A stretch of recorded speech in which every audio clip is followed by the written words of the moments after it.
I might be a little bit biased, but I think my goddaughter is the best. But yes, we hit a little bit on last week on how do you talk to your children about racism, and though it can be a really tough conversation, you can always start with positive affirmations and them being able to uplift themselves, but uplift the other children around them. So speaking of the youth, we want to introduce our first speaker who does a lot of motivational speaking to uplift inner city youth. So we have Konrad Cowell, who has using his past from being in gangs and drug dealings to using that and really switching it around to motivate the communities in the inner cities. So Konrad, I'm excited for you to speak, and yeah, take it away. Well, good morning, everyone. How you doing? Well, I watched that video, and I watched it yesterday, looking at it. And it reminded me of an event that I just went to last weekend. And it was a 1-year-old's birthday party. Now, typically 1-year-olds don't remember birthday parties, so I always say that's for the parents. But this particular birthday party, the child is mixed. The mother is white, the father is black. And I went to this event, and there were white people, black people, it was just a hue of color there. And it amazed me at that moment that I realized that this is a normal for this child to see this. This child sees these different races of people, but in this child's mind, it just see people that care. It doesn't see the color. The child doesn't see the different racial views that the people there may have. This child just see people that's coming to gather around that child out of love. To me, that's the ideal of what we should be as a society, is that we can embrace a young child.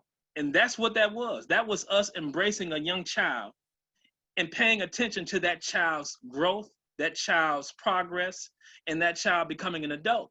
But he needs to be around that type of love. And this is what our community needs, that type of love. I happen to have a biracial niece in our family. And I can remember us going to my brother's wedding. When he got married, it was like separatism. You can see it in the what do we have when you have the reception? It was whites on one side and blacks on the other side. This is literally what it was like at this marriage reception that my brother had when he got married to his wife. But during the course of the event, when the music started, the food came, everybody began to come together. And we realized we were there for a common purpose, to celebrate the joining of two people. We should always learn how to come for a common purpose. And I think that's what's going on today with white people getting involved with the Black Lives Matter.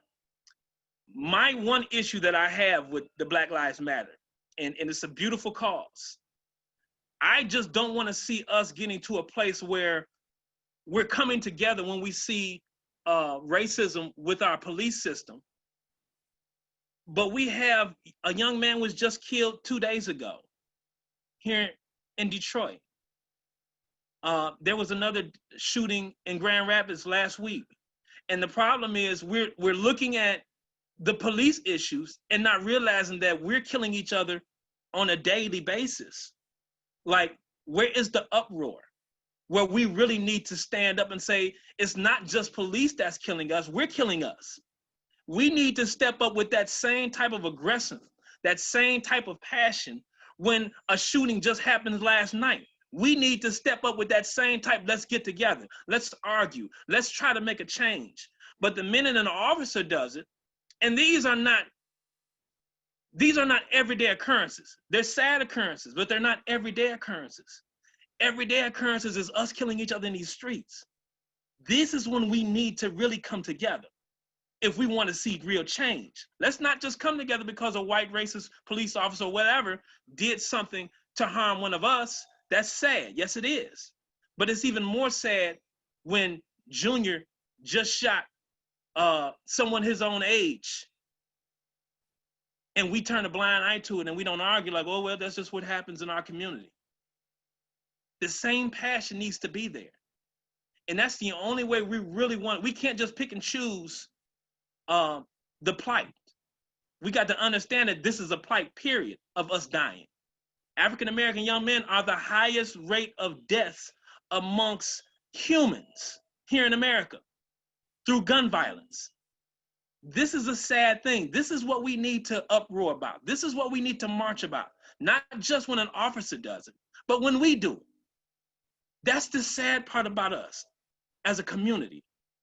And that collective work of responsibility, us coming together, that's beautiful.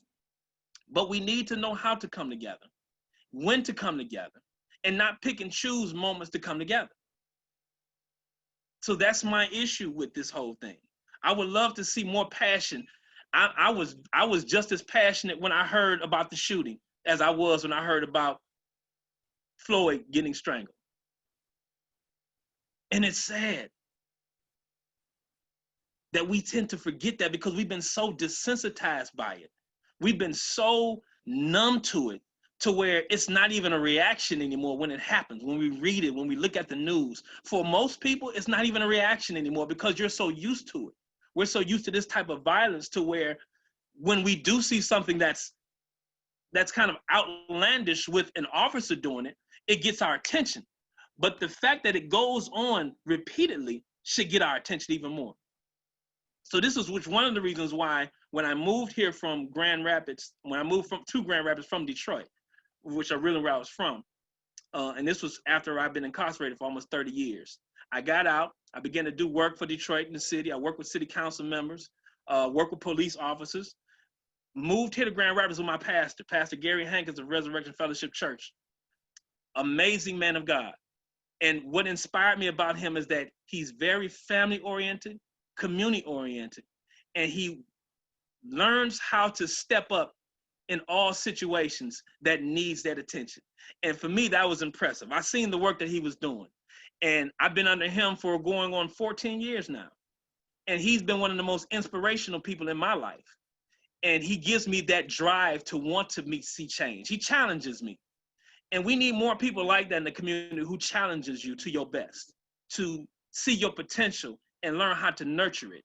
And that's needed in our community, which is one of the reasons why I did start Resurrection Back to Life, which is a nonprofit organization that helps returning citizens with employment opportunities.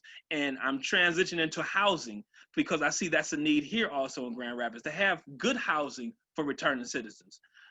We have places like Mel Trotter and Dagajay, and they're good places, but we need positive environments for returning citizens to help them really focus on reaching their full potential. So hopefully somebody can hear the words I'm saying and be more passionate about the problems that we're facing in our communities, not just with officers, but with each other. Thank you, Konrad.